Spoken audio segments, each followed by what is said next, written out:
Hello friends, இந்த வீடியோவில் tissue பேப்பரை வச்சு ரொம்ப க்யூட்டான ரோசஸ் எப்படி பண்ணுறதுன்னு பார்க்கலாம். இது பண்ணுறதுக்கு நான் பிங்க் கலர் டிஷ்யூ பேப்பர் எடுத்திருக்கேன். இப்போ இதை வந்து நல்லா இப்படி விரிச்சிட்டு இதை ஃபஸ்ட்டு இந்த ஓரங்கள் உள்ள டிசைன்லாம் கட் பண்ணி எடுத்துடலாம். அதுக்கப்புறம் இதை ரெண்டாக கட் பண்ணிக்கணும். இந்த இதை மறுபடியும் மடித்து ரெண்டாக கட் பண்ணிக்கணும்.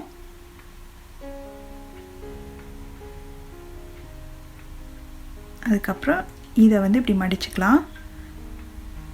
இதையும் சென்டரில் கட் பண்ணிடலாம்.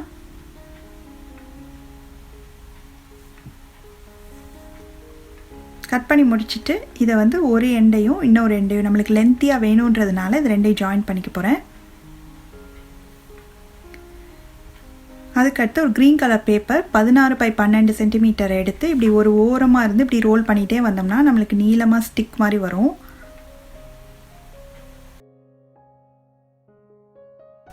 இப்போ இதில் கொஞ்சமாக க்ளூ போட்டுட்டு இப்படி ஒட்டிடலாம். அதுக்கப்புறமா நம்ம ஃபஸ்ட்டே ரெடி பண்ண அந்த பிங்க் கலர் டிஷ்யூ பேப்பர் இருக்குல்ல, அதை ஃபஸ்ட்டு வந்து இப்படி க்ராஸாக மடிச்சுக்கணும். மடிச்சுட்டு கொஞ்சமாக இப்படி க்ளூ போட்டு ஒட்டிடலாம். அடுத்து கீழே கொஞ்சம் க்ளூ போட்டுட்டு நம்ம ரெடி பண்ணி வச்சுக்க அந்த க்ரீன் கலர் ஸ்டிக்கில் இப்படி ரோல் பண்ணிகிட்டே வரலாம். ஃபஸ்ட்டு க்ராஸாக மடித்தது வந்து முடியும் போது மறுபடியும் பின் பக்கமாக இப்படி மடிச்சுக்கணும். அப்புறம் அங்கங்கே வந்து நம்ம ரோல் பண்ண க்ளூ போட்டுக்கணும். ரோல் பண்ணி முடிக்க அப்படியே பின் பக்கமாக மடிச்சுட்டே வரணும்.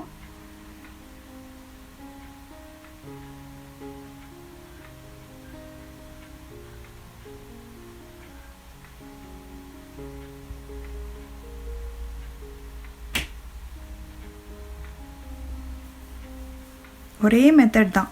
நம்ம ரோல் பண்ணி முடிக்கும் போது அந்த மடிப்பு முடியும் போது மறுபடியும் அதை வந்து இப்படி பின் பக்கமாக ஃபோல்ட் பண்ணிக்கணும்.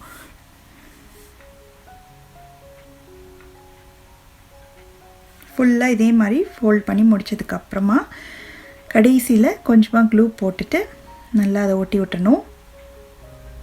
அழகாக ஒரு ரோஸ் கிடச்சிருச்சு பாருங்கள். அடுத்து வந்து ஒரு சின்ன ஸ்கொயர் சைஸில் ஒரு பேப்பர் எடுத்துக்கேன், 5 சென்டிமீட்டர் பை 5 சென்டிமீட்டர். அதை ஃபஸ்ட்டு இப்படி க்ராஸாக மடிச்சுட்டு அது மறுபடியும் மடிக்கணும். இந்த மாதிரி குட்டியாக ஒரு ட்ரையாங்கிள் மாதிரி கிடைக்கும். மொத்தம் வந்து 4 தடவை மடிக்கணும். இந்த மாதிரி மடிச்சுட்டு இதை இப்படி ஷார்ப்பாக பாயிண்டடான எட்ஜ் வர மாதிரி இப்படி கர்வாக கட் பண்ணிக்கணும்.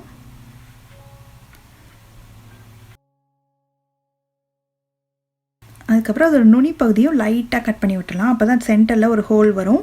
இப்போ இதை விரிச்சிட்டு ஒரு ஸ்டார் மாதிரி நம்மளுக்கு கிடைக்கும். இதை வந்து இப்படி நல்லா இப்படி நீவி விட்டோம்னா நல்ல ஒரு நேச்சுரல் லுக் கிடைக்கும். இப்போது அந்த ஸ்டிக்குக்கு நடுவில் இதை வந்து இன்சர்ட் பண்ணிடலாம்.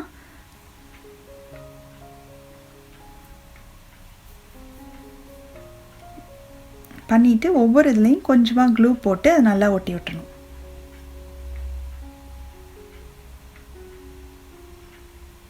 அடுத்து லீவ்ஸ் பண்ணுறதுக்கு 2 லீஃப் பண்ண போகிறேன். அதனால் 5 சென்டிமீட்டர் பை 5 சென்டிமீட்டர் 2 ஸ்கொயர் எடுத்து ஒன்றுக்குள்ளே ஒன்று வச்சு இப்படி பாதியாக மடிச்சுட்டு ஃபஸ்ட்டு வந்து இந்த மாதிரி லீவ் ஷேப்பில் கட் பண்ணிக்கணும். இப்படி வளைவாக கட் பண்ணி இந்த இடத்துல மட்டும் ஸ்ட்ரைட்டாக பண்ணிக்கணும். இப்போ இப்படி கிடைக்குது இல்லையா? இதை வந்து நம்ம ஃபஸ்ட்டு வந்து அந்த லீஃபில் ஓரமாக இப்படி பாயிண்டடாக வர மாதிரி இருக்கிறதுக்காக ஃபஸ்ட்டு ஒரு சைடு இப்படி க்ராஸாக அப்படி கட் பண்ணிகிட்டே வரணும். அதுக்கப்புறம் அதை இப்படி திருப்பி ஸ்ட்ரைட்டாக கட் பண்ணால் அந்த ஷேப் மாதிரி நம்மளுக்கு கிடைக்கும் ஓரங்களில்.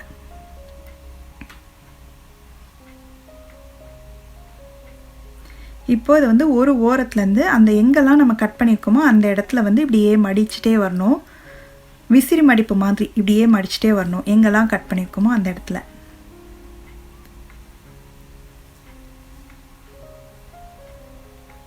மடித்ததுக்கப்புறமா இதை பிடிச்சோம்னா இந்த மாதிரி சூப்பராக நம்மளுக்கு ஒரு லீஃப் கிடைக்கும். இப்போது இது கீழ்ப்பகுதியில் இப்படி சென்டரில் கொஞ்சமாக இப்படி கட் பண்ணி விட்டுட்டோம்னா ஒட்டுறதுக்கு ஈஸியாக இருக்கும். ஸோ இதில் க்ளூ போட்டுட்டு நம்ம அந்த க்ரீன் கலர் ஸ்டிக்கில் எந்த இடத்துல வேணுமோ அந்த இடத்துல நம்ம ஒட்டிடலாம்.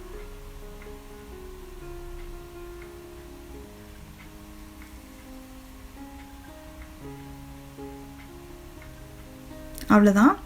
இதே மாதிரி நிறைய ரோசஸ் நம்ம பண்ணி ஒரு ஃப்ளவர் வேஸில் வச்சோம்னா பார்க்குறதுக்கு ரொம்ப அழகாக இருக்கும். பாருங்கள் எவ்வளோ க்யூட்டாக இருக்குன்னு. அவ்வளோதான். நீங்களும் இந்த பேப்பர் கிராஃப்ட்டை கண்டிப்பாக வீட்டில் ட்ரை பண்ணி பார்த்துட்டு நீங்கள் ட்ரை பண்ணிங்கன்னா அந்த பிக்சரை மறக்காமல் கீழே வர இமெயில் ஐடிக்கு எனக்கு அனுப்பி வைங்க. இதே மாதிரி நிறையா கிராஃப்ட் வீடியோஸ் பார்க்குறதுக்கு இந்த சேனலை சப்ஸ்கிரைப் பண்ணி வச்சுக்கோங்க. இன்னொரு கிராஃப்ட் வீடியோவில் சந்திக்கலாம். தேங்க்யூ.